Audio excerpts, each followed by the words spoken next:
नमस्कार दोस्तों, मैं हूं रशीद अहमद और आप देख रहे हैं अपना चैनल नोबल मैथ्स। दोस्तों, कंपटीशन एग्जाम में फ्रैक्शन और डेसिमल पर भी बहुत सारे सवाल आते हैं। आज हम इस पूरी वीडियो में फ्रैक्शन और डेसिमल की बात करेंगे। आज हम बात करेंगे भिन्न किसे कहते हैं, भिन्नों के प्रकार, भिन्न कौन कौन सी होती है और एक दूसरी भिन्न को एक दूसरी भिन्न में किस प्रकार से बदला जाता है, डेसिमल्स क्या क्या होते हैं, दशमलव वाली संख्या क्या होती है, दशमलव को भिन्न में कैसे बदला जाता है, ये सारी बातें जो है आज हम इस वीडियो में देखने वाले हैं। मेरे साथ इस वीडियो में बने रहिए अंत तक, ज़रूर आपको कुछ ना कुछ जो है सीखने को मिलेगा। दोस्तों, यदि अभी तक आपने मेरे इस चैनल को सब्सक्राइब नहीं किया है तो चैनल को सब्सक्राइब ज़रूर करें और भिडियो को लाइक करें और अपने दोस्तों में शेयर करें। यदि कोई दिक्कत हो तो आप कमेंट्स बॉक्स में लिख करके और मेरे को बताएं। तो आज हम देखते हैं भिन्न के बारे में। आइए हम बात करेंगे भिन्न के बारे में।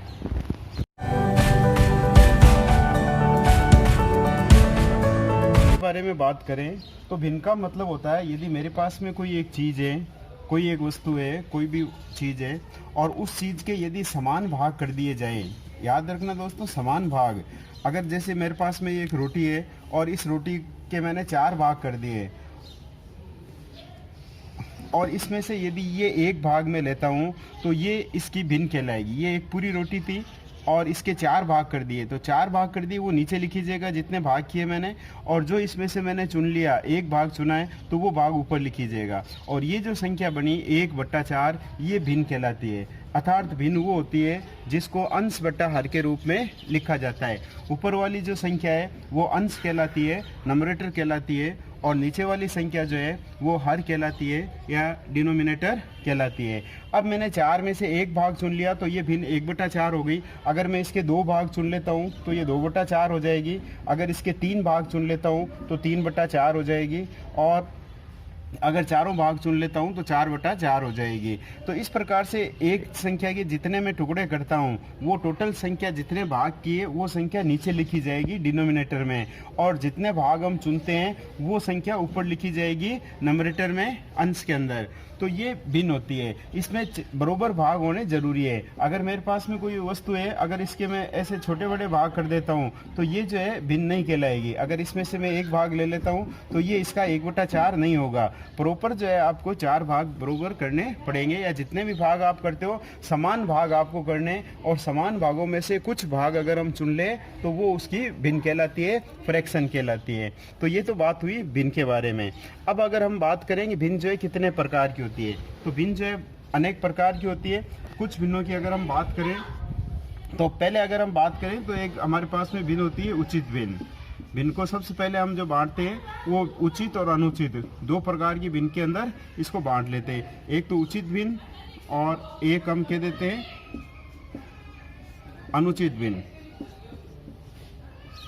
ये तो इसको हम बोल देंगे उचित भिन्न मतलब प्रॉपर फ्रैक्शन,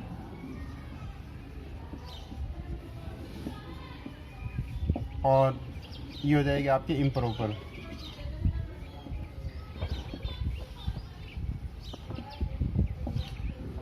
इन दोनों के बारे में हम बात करते हैं, उचित भिन्न और अनुचित भिन्न। यदि हमको इस प्रकार की भिन्न ले लें जिसका अंश जो है वो हर से अगर छोटा होता है, अंश लेस देन हर, अंश जो है वो छोटा होता है, अंश अगर छोटा होता है और हर अगर बड़ा होता है, तो इस प्रकार की जो भिन्न है वो आपके उचित भिन्न कहलाएगी। जैसे मैंने लिख दिया, मान लो 2/8, 3/5, 7/15। यहाँ पे आप देख रहे हो सबके अंदर अंश जो है वो छोटा है और हर जो है बड़ा है। तो इस प्रकार की भिन्न जो है वो उचित भिन्न कहलाती है, प्रॉपर फ्रैक्शन कहलाती है, जिसमें अंश का मान जो है वो छोटा होता है, अर्थात ऊपर वाली संख्या छोटी होती है और नीचे वाली संख्या बड़ी होती है। इसका जो उल्टा होगा वो आपके इम्प्रॉपर फ्रैक्शन कहलाएगा या अनुचित भिन्न कहलाएगा। तो इसके अंदर हो जाएगा आपके अंश का मान जो है ग्रेटर देन हर हो जाएगा, अर्थात अंश जो है वो इसके अंदर बड़ा होता है और हर जो है वो छोटा होता है। जैसे अगर मैं लिख दूं 8/3, 5/2, 10/3, ये इस प्रकार की संख्या अगर मैं लिख दूं तो ये अनुचित भिन्न कहलाएगी, इम्प्रॉपर फ्रैक्शन कहलाएगी। इसमें ऊपर वाली संख्या बड़ी होती है और नीचे वाली संख्या छोटी होती है। अब दोस्तों हमारे सामने कई बार ये दिक्कत आती है एग्जाम के अंदर, उचित और अनुचित में कंफ्यूज हो जाते हैं कि किस में अंश बड़ा होता है, कहाँ पे अंश छोटा होता है। तो इसके लिए मैं आपको जो है एक ट्रिक देता हूँ, एक हिंट देता हूँ। देखिए उचित भिन्न, तो उचित का मतलब होता है कोई चीज मतलब उचित है या नहीं है। जैसे मैं यूं कह देता हूँ हाथी के ऊपर चूहा, अगर मैं ऐसे कह देता हूँ हाथी के ऊपर चूहा, तो हाथी बड़ा है चूहा छोटा है। तो हाथी के ऊपर अगर चूहा बैठा है तो ये उचित काम है, और चूहे पर हाथी तो ये अनुचित काम हो गया। हाथी और चूहा यहाँ पे जो है छोटी और बड़ी संख्या से मैं ले रहा हूँ। हाथी का मतलब बड़ी संख्या, चूहे का मतलब छोटी संख्या। तो यहाँ पे देखिए हाथी पर चूहा, तो हाथी के ऊपर अगर चूहा है तो इसका मतलब ये उचित चीज है। और यहाँ देखो चूहे पर हाथी, तो अगर चूहे के ऊपर आती है इसका मतलब ये अनुचित चीज है। मतलब नीचे चूहा है मतलब छोटी संख्या है, ऊपर आती है चूहे पर आती तो ये अनुचित हो गया, और अगर हाथी पर चूहा है तो ये उचित हो गया। तो आप इस प्रकार से इस चीज को देखते ही याद रख लोगे। एग्जाम में कोई भी संख्या आती है आप देख लो हाथी पर चूहा है या चूहे पर आती है, तो ये उचित और अनुचित भिन्न हो जाएगी। उसके बाद में यदि हम तीसरे प्रकार की भिन्न ले लें तो वो होती है मिश्र भिन्न, जिसको हम कह देते हैं मिश्र भिन्न। मिश्र भिन्न के अंदर इसको मिक्स्ड फ्रैक्शन हम कह देंगे, मिक्स्ड फ्रैक्शन। इसमें इन दोनों को अगर हम मिला दें, उचित अनुचित ये सारी चीज़ें मिला दें और प्राकृत संख्या मिला दें, तो ये जो है मिश्र फ्रैक्शन बन जाएगा। मिश्र फ्रैक्शन में क्या होता है, अनुचित भिन्न और एक नेचुरल नंबर्स, कोई भी एक प्राकृत संख्या प्लस अनुचित भिन्न, इनका जो है मिश्रण होता है ये। अगर इन दोनों को, जैसे ये प्राकृत संख्या, कोई भी प्राकृत संख्या ले ली और अनुचित भिन्न ये 1/2 मैंने ले लिया, ये अनुचित हो गया। नीचे बड़ी संख्या ऊपर छोटी है, अनुचित हो गया। तो 3 से ही 1/2 मैंने लिख दिया, तो ये जो पूरी संख्या है ये मिश्र भिन्न कहलाती है, मिक्स्ड फ्रैक्शन हो गया। इसमें जो आगे वाला पार्ट है ये कोई ना कोई प्राकृत संख्या होगी, और जो दूसरा भाग है बट्टा में ये कोई अनुचित भिन्न होगी। तो प्राकृत संख्या और अनुचित भिन्न का जो मिश्रण होता है वो मिश्र भिन्न कहलाती है। जैसे मैंने लिख दिया 3 से ही 1/2, 4 से ही 5/2, इस प्रकार की संख्या है, तो ये मिश्र भिन्न कहलाती है। अब दोस्तों यदि मेरे को इस मिश्र भिन्न को अनुचित भिन्न में बदलना है या अनुचित भिन्न को मिश्र भिन्न में बदलना है तो हम आसानी से बदल सकते हैं। पहले हम बात करते हैं मिश्र भिन्न को अनुचित भिन्न में बदलना। अगर मेरे पास ऐसे लिखा हुआ है 4 से ही 5/2, तो ये एक मिश्र भिन्न है। इसको अनुचित भिन्न में बदलने के लिए इस नीचे वाली संख्या को इस संख्या से मैं गुणा करूंगा, इसको 2 को 4 से गुणा करूंगा, तो ये हो गया 4 दूनी 8, और ऊपर वाली संख्या इसके अंदर जोड़ दूंगा, 8 और 5 13, तो ये हो गया 13, और बट्टा 2 है तो बट्टा 2 वापस लिख दूंगा मैं, तो 13/2 ये हो गया आपके पास में अनुचित भिन्न हो गई। इसमें देखिए 3 से 1/2 लिखा हुआ है, तो ये हो गया 3 दूनी 6 और 1 7, तो ये हो गया 7/2। तो इस प्रकार से हम मिश्र भिन्न को अनुचित भिन्न के अंदर बदल सकते हैं। और अगर इसका उल्टा करना है हमें अनुचित भिन्न को, मान लो ये लिया हुआ है मेरे पास में 8/3, और इस अनुचित भिन्न को मिश्र भिन्न में बदलना है, तो 8/3 का मतलब है मेरे को 8 में 3 का भाग लगाना है। तो मैं इस प्रकार से 3 का भाग लगा के देखूंगा 8 के अंदर। 3 का भाग जो है इसमें 2 बार भाग चला गया, यहाँ पे 3 दूनी 6 और 2 शेष बच गए, तो ये हो गया 3 का भाग दिया 2 बार और 2 शेष बच गए। अब देखो यहाँ से मैं लिखना शुरू करूंगा, ये जितनी बार भाग गया इस संख्या को मैं आगे लिखूंगा, जो शेष बच गया उसको ऊपर लिखूंगा, और जिसका भाग दिया वो नीचे लिखूंगा। तो ये 2 से ही 2/3 जो है ये आपके मिश्र भिन्न आ गई। तो इस प्रकार से हम किसी भी अनुचित भिन्न को मिश्र भिन्न के अंदर बदल सकते हैं। उस संख्या का भाग लगा के देखेंगे, जितनी बार भाग गया उसको आगे लिखना है, जो शेष बचा उसको ऊपर और ये नीचे। एक और उदाहरण ले लेता हूँ, मैंने यहाँ लिया था 10/3, तो मैं 3 का भाग लगाता हूँ 10 के अंदर। 3 का भाग लगाया 3 3 9, 3 बार भाग चला गया, एक शेष बच गया। अब यहाँ से मैं लिखना शुरू करूँगा इस प्रकार से, ये संख्या आगे लिखेंगे, जो शेष बच गई वो ऊपर लिखेंगे, और जिसका भाग दिया वो नीचे लिखेंगे। तो ये हो गया। आप वापस इसको बदल के देख लो, 3 3 9 और 1 10, तो 10/3। तो ये अनुचित भिन्न और मिश्र भिन्न को एक दूसरे में बदलने का तरीका हो गया। दोस्तों चौथे प्रकार की जो भिन्न है वो हम लेते हैं तुल्य भिन्न। अगर हम तुल्य भिन्न की बात करें तो देखिए, इसको समझने के लिए मैं एक उदाहरण लेता हूँ। मान लो मेरे पास में कोई एक वस्तु है और इस वस्तु के मैंने दो बरोबर बरोबर भाग कर दिए, दो समान भाग कर दिए यहाँ से ये, और इस दो भागों में से एक भाग को मैंने चुन लिया। तो ये जो चीज़ हुई इसकी भिन्न को मैं लिख सकता हूँ 1/2। टोटल भाग जो है मैंने 2 किए थे और इसमें से एक भाग ले लिया, तो ये हो गया 1/2। अब देखिए दूसरी इसी वस्तु, ये मान लो इसी ऐसी एक वस्तु और है मेरे पास में, और इस वस्तु के मैंने 4 भाग कर दिए। ये 4 भाग कर दिए टोटल, तो नीचे तो आ गया मेरे पास में 4। अब इस 4 में से मैं 2 भाग चुन लेता हूँ। ये एक भाग हो गया और ये दूसरा भाग हो गया, ये 2 भाग हो गए। तो इस 2 भाग को चुन लेता हूँ, तो ये 2/4 लिखी जाएगी इसकी भिन्न।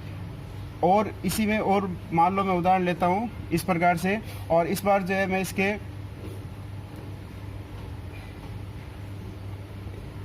6 भाग कर देता हूँ। टोटल जो है मैंने 6 भाग कर दिए, और इस 6 में से मैं 3 भाग ले लेता हूँ। ये मैंने एक भाग ले लिया, ये दूसरा भाग ले लिया और ये तीसरा भाग ले लिया।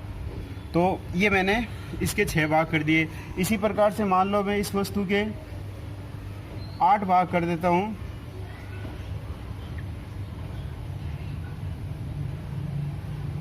ये मैंने 8 भाग कर दिए, तो 8 नीचे लिख दिए, और 8 में से मैं 4 भाग चुन लेता हूँ।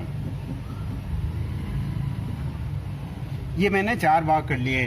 तो दोस्तों ये इसी प्रकार से देखो, एक वस्तु के पहले मैंने 2 भाग किए, 2 में से एक भाग ले लिया, फिर उसी वस्तु के 4 भाग किए, 4 में से 2 भाग ले लिए, 6 में से 3 भाग ले लिए और 8 में से 4 भाग ले लिए।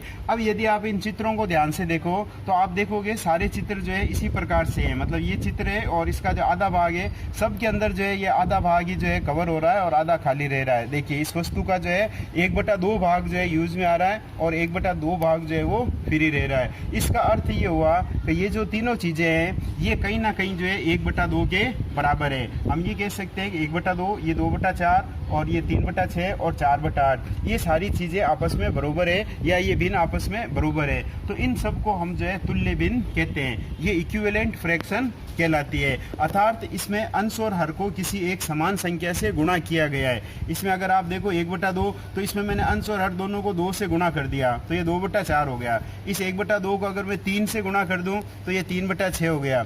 अगर 4 से गुणा कर दें तो 4/8 हो गया। तो ये इक्विवेलेंट फ्रैक्शन कहलाती है। इसमें अंश और हर को किसी एक समान संख्या से गुणा कर दिया जाता है। तो अगर किसी के आपको तुल्य भिन्न निकालनी है, मान लो मेरे पास में 1/2 है, इसकी आपको 4 या 5 जितनी भी तुल्य भिन्न निकालनी है, तो हम अपनी भाषा में ये कह सकते हैं, ऊपर वाली संख्या का पहाड़ा हम ऊपर लिख देंगे और नीचे वाली संख्या का पहाड़ा नीचे लिख देंगे, तो वो इसकी तुल्य भिन्न बनती जाएगी। जैसे 1 है तो यहाँ पे मैंने 2 लिख दिया, 3 लिख दिया, 4 लिख दिया, 5 लिख दिया। इस प्रकार से ये 2 है तो 2 का 4, 6, 8, 10, 12, ये इस प्रकार से चलती रहेगी। तो ये इसकी तुल्य भिन्न निकलती रहेगी। तो अंश और हर को समान संख्या से गुणा करने पर तुल्य भिन्न आती है। दोस्तों अब हम देखते हैं यूनिट फ्रैक्शन। अगर मैं यूनिट फ्रैक्शन की बात करूं, इकाई भिन्न की बात करते हैं, तो दोस्तों इस प्रकार की अगर कोई भिन्न हो हमारे पास में जिसमें अंश का मान अगर 1 होता है, 1/4, 1/5, 1/6, 1/10 कुछ भी हो, जिसके अंदर अगर अंश नंबरेटर का मान अगर 1 होता है तो वो भिन्न यूनिट फ्रैक्शन कहलाती है, इकाई भिन्न कहलाती है। नेक्स्ट अगर हम भिन्न की बात करें, एक होती है लाइक फ्रैक्शन। लाइक फ्रैक्शन का मतलब होता है इस प्रकार की भिन्न अगर हमारे पास में है तो उनका डिनोमिनेटर सेम होता है, अर्थात जिनका हर समान होता है। या यूनिट फ्रैक्शन जिसमें मैं लिख देता हूँ अंश जो है, अंश का मान 1 होता है, और लाइक फ्रैक्शन के अंदर हर का मान जो है समान होता है। अगर मेरे पास में 1/4, 3/4, 5/4 ये ऐसी भिन्न लिखी हुई है जिनका हर जो है समान होता है, तो वो लाइक फ्रैक्शन कहलाती है। और इसका उल्टा जो है वो हो जाएगा अनलाइक फ्रैक्शन। अनलाइक फ्रैक्शन का मतलब हो जाएगा जिसका हर जो है अलग अलग होता है, हर असमान होता है, वो भिन्न अनलाइक फ्रैक्शन कहलाती है। कुछ भी आप लिख लो, 1/4, 2/5, इस प्रकार के अनेक उदाहरण जो है लिख सकता हूँ। तो ये हो जाएगा लाइक और अनलाइक फ्रैक्शन की।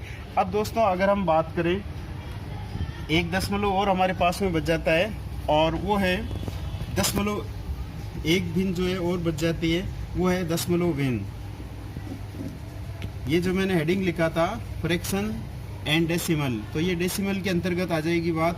दशमलव भिन्न, ये भी एक प्रकार की भिन्न ही होती है जो दशमलव के अंदर लिखी जाती है। अगर किसी चीज़ का हर 10 है, 100 है, 1000 है, तो उसको हम दशमलव के अंदर बदल सकते हैं। या कोई भी बट्टा में संख्या लिखी गई है जिसके गुणांक 2 और 5 है, उन सब संख्याओं को दशमलव में पूरा बदला जा सकता है। तो ऐसी संख्याएं दशमलव भिन्न कहलाती है। इस प्रकार से लिखी होती है, ये दशमलव लगता है यहाँ पे, कोई भी संख्या जिसके अंदर दशमलव लगा हुआ होता है ये दशमलव भिन्न कहलाती है। इस दशमलव भिन्न को हम भिन्न के अंदर बदल सकते हैं। अब पहले हम दशमलव भिन्न की बात कर लेते हैं। दशमलव भिन्न भी जो है अनेक प्रकार की होती है। ये डेसिमल फ्रैक्शन हो जाएगा, डेसिमल फ्रैक्शन। डेसिमल फ्रैक्शन की अगर हम बात करें तो ये 2 प्रकार की हो सकती है। एक तो जो है इसके अंदर शांत दशमलव, और दूसरा जो है अशांत दशमलव।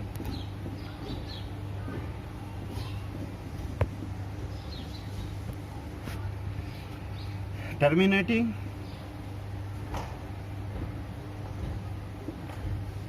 और नॉन टर्मिनेटिंग।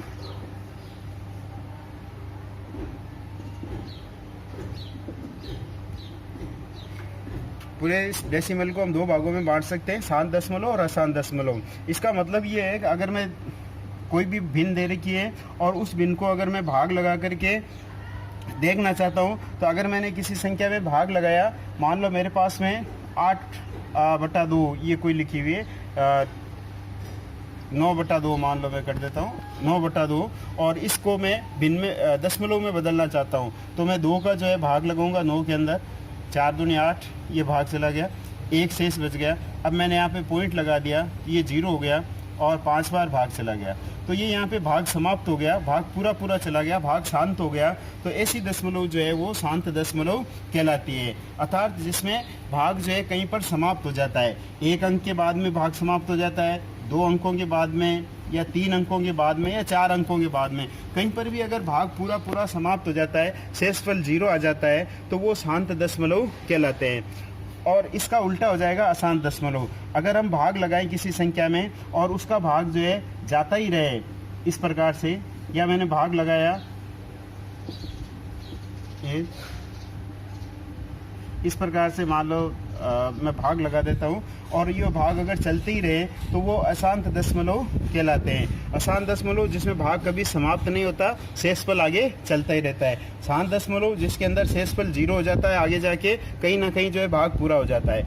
शांत दशमलव की पहचान ये होगी, अगर मान लो आपको कोई संख्या दे रखी है और आपको ये पता लगाना है कि वो शांत दशमलव है या नहीं है, बिना भाग की प्रक्रिया किए हुए, तो उसका शॉर्ट तरीका ये है कि आप उसका हर चेक करोगे, हर के गुणनखंड करके देखोगे। अगर उसके हर के गुणनखंड में 2 या 5, या तो उसके अंदर 2 आता है या 5 आता है, या ये दोनों ही आते हैं 2 और 5, तो वो संख्या जो है शांत दशमलव कहलाती है। अगर हर के गुणनखंड में 2 और 5 के अलावा कोई भी संख्या आ जाती है, तो फिर वो शांत दशमलव नहीं रहेगा। जैसे 9/2, तो इसमें 2 आया हुआ है, इसका मतलब ये शांत दशमलव है। अगर मान लो मेरे पास में कुछ भी लिखा, मान लो ये लिखा हुआ है आपके पास में, एक संख्या दे दी, नीचे जो है 25 लिखा हुआ है। अब 25 के गुणनखंड अगर मैं करता हूँ तो 5 × 5 आता है, तो इसका मतलब ये शांत दशमलव है। लेकिन अगर मान लो मेरे पास में एक संख्या है जिसमें बट्टा में 15 लिखा हुआ है, ऊपर कुछ भी लिख देता हूँ मैं, और नीचे 15 लिखा हुआ है। अब इस 15 के गुणनखंड करेंगे तो नीचे आता है 3 × 5, मतलब 5 के अलावा जो है 3 और आ रहा है। इसका अर्थ ये हुआ कि ये शांत दशमलव नहीं है। तो शांत दशमलव चेक करने के लिए आप उसका जो है डिनोमिनेटर चेक करोगे, हर चेक करोगे, उसके गुणनखंड करके देखोगे। अगर गुणनखंड में 2 और 5 आता है, या तो खाली 2 ही 2 आ रहा है तो भी शांत है, 5 आ रहा है तो भी शांत है, 2 और 5 आ रहे हैं तो भी शांत है। लेकिन 2 और 5 के अलावा कोई भी अगर संख्या आती है तो फिर वो शांत दशमलव नहीं है। अब दोस्तों ये जो अशांत दशमलव है, इस अशांत दशमलव में जब हम भाग लगाते हैं तो भी हमारे पास में 2 स्थिति बनती है, अर्थात ये भी जो है अशांत दशमलव 2 प्रकार के हो सकते हैं। एक तो होता है आवर्ती और एक अनावर्ती। रिपीटिंग और नॉन रिपीटिंग।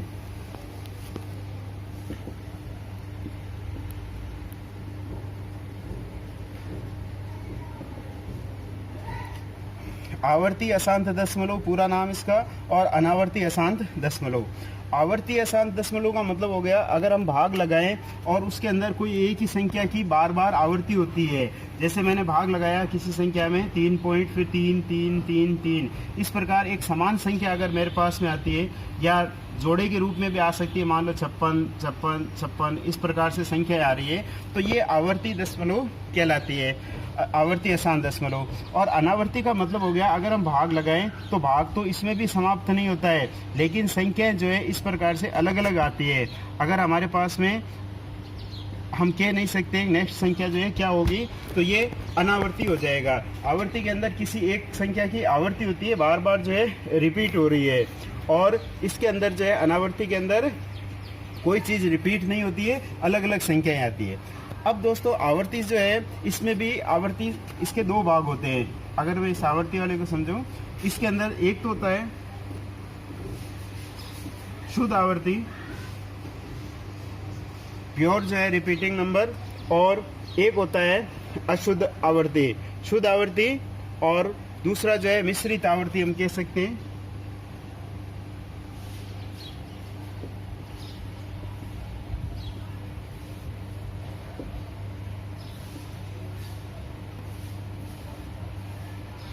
प्योर रिपीटिंग और मिक्स्ड रिपीटिंग। इसका मतलब दोस्तों ये हो गया, आवर्ती के अंदर जो मैंने बताया था आपको संख्या बार बार जो है रिपीट होती है, तो इसके अंदर क्या होता है, इसको हम बार लगा करके लिख सकते हैं। जैसे मैंने लिख दिया 0.3 बार, इसका मतलब हो गया ये संख्या जो है बार बार आ रही है, इसको मैं 0.3333 ऐसे लिख सकता हूँ। या 0. मान लो मैंने 56 लिख दिया, तो इसका मतलब हो गया 56 56 56, इसकी जो है बार बार आवर्ती होती है। तो ये जो ऐसे उदाहरण है ये शुद्ध आवर्ती के उदाहरण है, pure decimal, pure repeating decimal कहलाते हैं। अब कई बार क्या होता है दोस्तों, मैंने भाग लगाया किसी संख्या में, तो पहले मान लो 5 बार भाग गया, ये सिंगल संख्या आ गई। अब उसके बाद में फिर रिपीट होना शुरू होता है, पहले 5 आ गया, ये 5 का तो 5 लिख दिया मैंने, उसके बाद में फिर संख्या की जो है आवर्ती होनी शुरू होती है, तो ये मिश्रित आवर्ती कहलाती है, मिक्स्ड कहलाती है। कोई भी 1 या 2 अंक जो है पहले आ जाएंगे, उसके बाद में जो है आपके पास में किसी संख्या की आवर्ती होना शुरू होती है, तो ये संख्याएं मिश्रित आवर्ती कहलाती है, मिक्स्ड रिपीटिंग डेसिमल कहलाती है। तो दोस्तों ये सारी बातें थी आपके दशमलव के बारे में।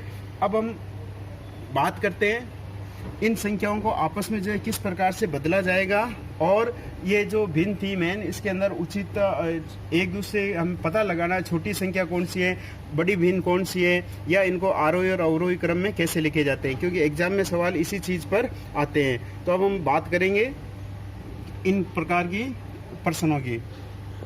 दोस्तों अब हम बात करेंगे आवर्ती अशांत दशमलव को साधारण भिन्न के अंदर बदलना। मान लो मेरे पास में इस प्रकार से सवाल दिया हुआ है 0.6 बार, और इसको यदि आपको कहा जाए साधारण भिन्न के अंदर बदलो, या मान लो इस प्रकार से दे दिया आपको 2 संख्याओं के ऊपर बार दे दिया, या 3 संख्याओं के ऊपर बार दे दिया, और आपको कह दिया जाए इनको साधारण भिन्न में बदलो, तो यदि हम प्रॉपर तरीके से करें तो ये सवाल जो है काफ़ी लंबा हो जाता है। तो मैं आपको आज जो है इसकी एक शॉर्ट ट्रिक बता रहा हूँ, जिसके द्वारा आप कंपटीशन एग्जाम में इस प्रकार की भिन्न को, जो आवर्ती अशांत दशमलव है, इनको साधारण भिन्न में बदल सकते हो। आपको सबसे पहले ये देखना है कि ये बार जो है कितनी संख्या के ऊपर लगा हुआ है। यहाँ पे आप देख रहे हो एक संख्या के ऊपर बार लगा हुआ है, तो इस संख्या को तो आप लिख दो ऊपर, जो मूल संख्या जैसे 6 है तो ये 6 बन गई। अब एक संख्या के ऊपर बार लगा हुआ है तो आप इसके नीचे जो है 9 लगा देंगे। बार जितनी संख्या बार के नीचे जितनी संख्या है उतने 9 लगाने हैं। अगर एक संख्या के ऊपर बार है तो नीचे एक बार 9 आ जाएगा, अगर 2 संख्या के ऊपर बार है तो नीचे 2 बार 9 आ जाएगा, अगर 3 संख्या के ऊपर बार है तो इसमें नीचे 3 बार 9 आ जाएगा, और ये इसका आंसर आ जाएगा। ये साधारण भिन्न में कन्वर्ट हो गई। अगर इसमें जैसे ये 36 हो गई मूल संख्या, इसको ऊपर लिख देंगे, और 2 संख्या है बाहर के नीचे, तो नीचे आपने 2 9 के लिख दिए, 99 हो गया। अगर 3 संख्या है तो 3 संख्या के नीचे लिख लेंगे हम 0.8। तो इस प्रकार से हम 999 और ये साधारण भिन्न के अंदर हो जाएगा। अगर मान लो आपको ऐसे दे रखा है 3.6 बार और इस संख्या को बदलना है, तो इसमें देखो ये 3 तो जो है प्राकृत संख्या है, इस 3 का 3 लिख देंगे और 6 बार का मतलब हो गया 6/9, तो 3 से ही 6/9 हो जाएगा। तो अगर आपको पॉइंटों में अगर पहले प्राकृत संख्या दे रखी है फिर बार दे रखा है तो इस प्रकार से बदल, तो आप इस प्रकार से आसान दशमलवों को साधारण भिन्न के अंदर बदल सकते हो। अब इसी में मान लो सवाल आपके ऐसा आ गया जो मैंने बताया था, मिक्स्ड जो है आवर्ती वाला आ गया।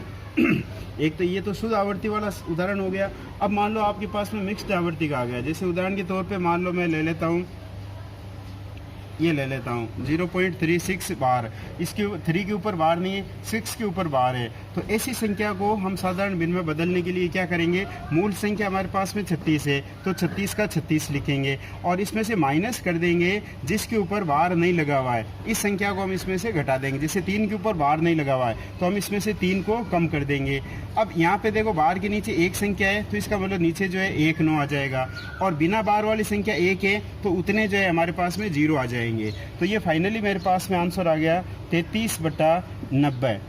वापस देख लीजिए, जो बार वाली संख्या है, एक संख्या है तो नीचे 1 बार 9 आ जाएगा, 2 संख्या है तो 2 बार 9 आ जाएंगे। बिना बार वाली जितनी संख्या है उतने 0 लगा देंगे उसके आगे, और इस बिना बार वाली संख्या को इस मूल संख्या में से घटा देंगे। चलिए एक और उदाहरण देखते हैं। मान लो मेरे पास में ये उदाहरण है 0.567 और 67 के ऊपर मैंने बार लगा दिया, तो देखिए पूरी संख्या 567 बन गई। इस 567 में से मैं 5 कम कर दूंगा सबसे पहले तो, और यहाँ पे 67 आया हुआ है, इसका मतलब 2 बार 9 आ गया। एक संख्या बिना बार की है तो इसके आगे 1 0 आ गया। अब इसमें से ये अगर मैं घटा देता हूँ तो ये बच जाएगा 562 मेरे पास में, और नीचे ये आ जाएगा।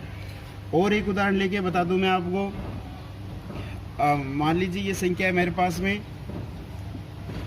3 वाली ले लेते हैं, ये संख्या आ गई। तो देखिए मैं जल्दी से कर देता हूँ 3123, इसमें से 3 माइनस कर दिया मैंने, और नीचे जो है ये 3 बार 9 आ गया और 1 बार ये 0 आ गया, तो ये इसका आंसर आ जाएगा।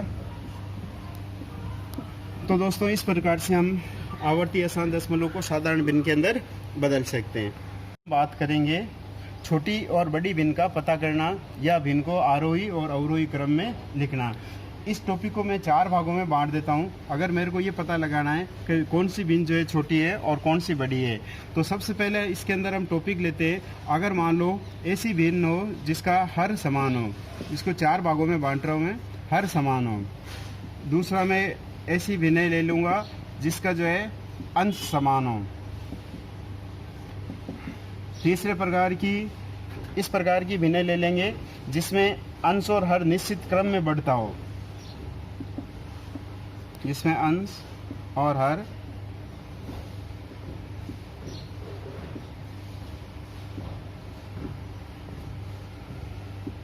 निश्चित क्रम में हो, निश्चित क्रम में बढ़ता हो, अर्थात उनका अंतर जो है समान है।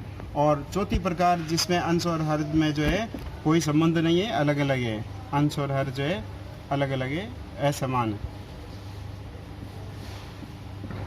ये 4 प्रकार की भागों में मैं बांट देता हूँ इन भिन्न को, और इसके अंतर्गत हम बात करते हैं। तो देखिए अगर हर समान है, मान लो मेरे पास में कोई भी एक भिन्न है, मान लो मैंने लिख दिया 1/4 और 3/4, तो इन दोनों के जो है हर समान है। और इसके अंदर अगर हमें पता लगाना है कौन सी भिन्न जो है छोटी है और कौन सी बड़ी है, तो इसमें जो दिखता है मतलब जिसका अंश जो है बड़ा होता है वो भिन्न बड़ी होती है। यहाँ पे मैं लिख देता हूँ, अगर अंश बड़ा है तो वही जो है भिन्न बड़ी हो जाएगी आपके। तो इसमें देखिए अंश जो है ये बड़ा है, इसका मतलब ये भिन्न जो है बड़ी हो जाएगी, और ये अंश छोटा है तो ये भिन्न छोटी हो जाएगी। तो अगर आपके पास में ऐसे अनेक मान लो सवाल दे रखे,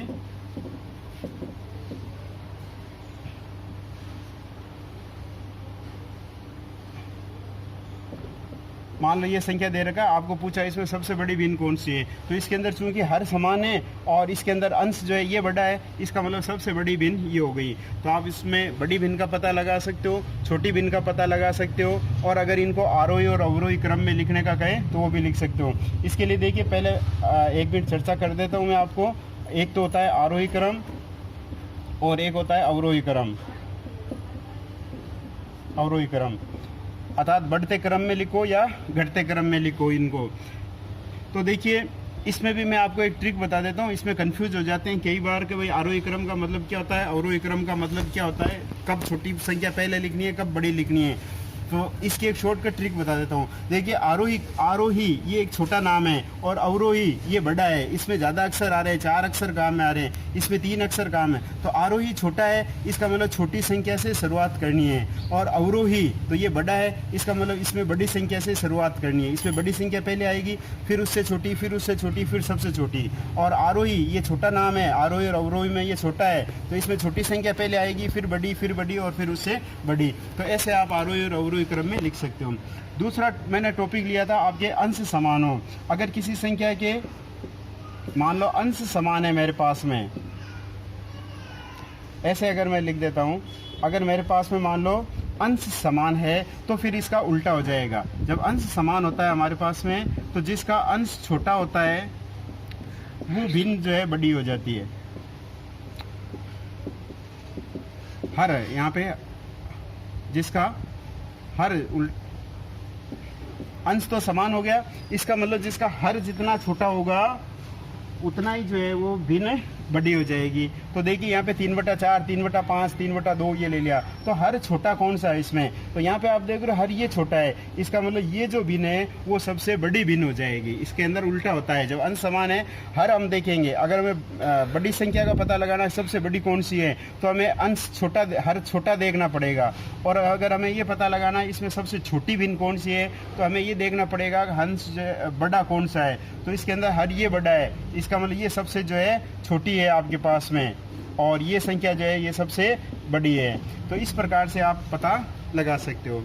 अब अगर तीसरे प्रकार का हम देखें जिसमें अंश और हर जो है निश्चित क्रम के अंदर होते हैं, तो अगर ऐसा होता है तो इसमें अंश जो सबसे बड़ा होता है, अंश का जो सबसे बड़ा मान होता है वो जो है बड़ी भिन्न होती है आपके। जैसे उदाहरण के तौर पे मान लो मैं लिख देता हूँ, यहाँ पे एक सवाल लिख लेते हैं। इसका सवाल अगर मैं लिख देता हूँ, हाँ कर दिया। चल हम उदाहरण लेते हैं। मान लो मेरे पास में ये उदाहरण है,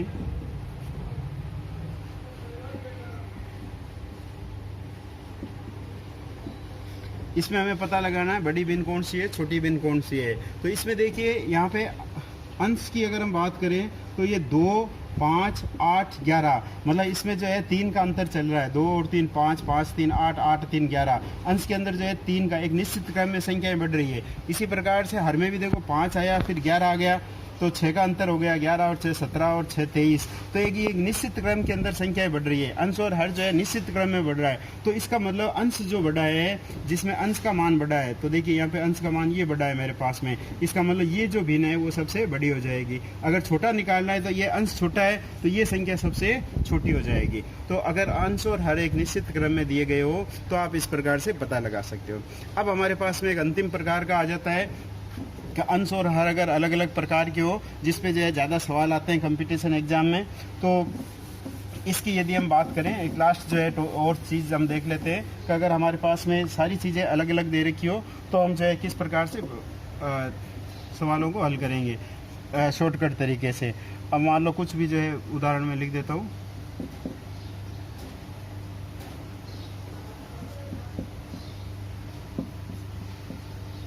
यह आपके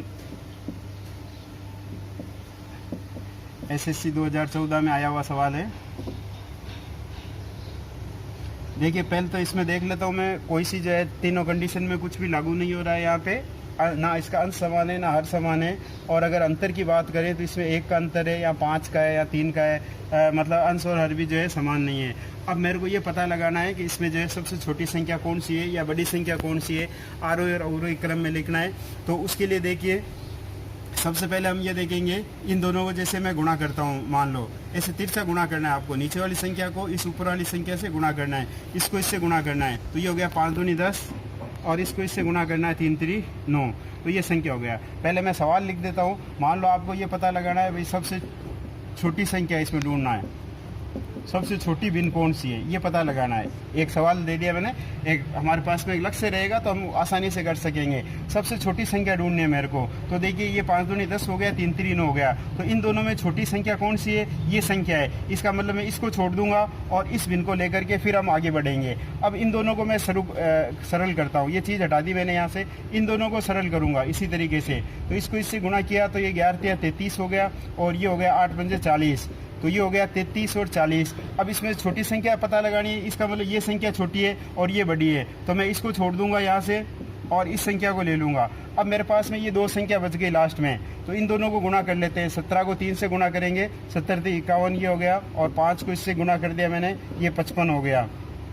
तो ये 2 आ गई। इसमें ये सबसे छोटी है, इसका मतलब ये संख्या मेरे पास में सबसे छोटी होगी और ये संख्या बच गई आपके पास में। तो इस प्रकार से आप आसानी से देख सकते हो कि कौन सी संख्या छोटी होगी।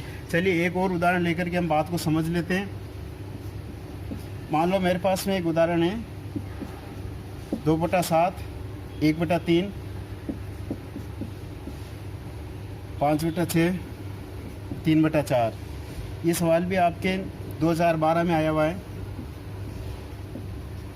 इस प्रकार से इसमें मान लो हमें सबसे बड़ी संख्या पता लगाते हैं कि इसमें जो है सबसे बड़ी भिन्न कौन सी है, ये हमें पता लगाना है। तो देखिए जल्दी से कर देता हूँ मैं इस चीज़ को। इन दोनों का गुणा किया 6 आ गया, इन दोनों का गुणा किया 7 आ गया। बड़ी संख्या का पता लगाना है। इसका मतलब ये संख्या हम लेकर के चलेंगे और इसको छोड़ देंगे। ये संख्या हम लेकर के आगे चल रहे हैं। अब इन दोनों को गुणा करता हूँ तो ये 6 कम 6 हो गया और ये 5 3 15 हो गया। तो इन दोनों में से ये संख्या बड़ी हो गई, मतलब ये बड़ी हो गई मेरे पास में, इसको लेकर के चलेंगे। अब इन दोनों का गुणा हो गया 520 और ये हो गया 36 18। तो ये संख्या बड़ी हो गई, अर्थात ये भिन्न जो है सबसे बड़ी हो गई। तो इस प्रकार से आप सेकंडों के अंदर पता लगा सकते हो कि कौन सी भिन्न बड़ी है, कौन सी छोटी है। इनको आरोही और अवरोही क्रम में भी लिख सकते हो। तो दोस्तों ये थी भिन्न के बारे में सारी बातें, किस प्रकार से एक दूसरी भिन्न को आपस में बदला जाता है, कैसे जो है सवालों को हल किया जाता है। अब इसके कुछ सवाल जो है वो लेकर के मैं एक अलग वीडियो बना दूंगा आपके लिए, जिसमें कंपटीशन एग्जाम में आए हुए कुछ सवालों को हम सॉल्व करेंगे। वैसे ज़्यादातर सवाल इसमें मैंने बताने की कोशिश की है। आप अपने पास में कोई किताब हो तो उसमें देख करके इन सवालों को हल करें। कोई दिक्कत हो तो कमेंट्स बॉक्स में मेरे को लिख करके पूछ लीजिए। तब तक जो है आप देखते रहिए वीडियो को और इसमें ज़्यादा से ज़्यादा प्रैक्टिस करते रहिए। Thank you very much.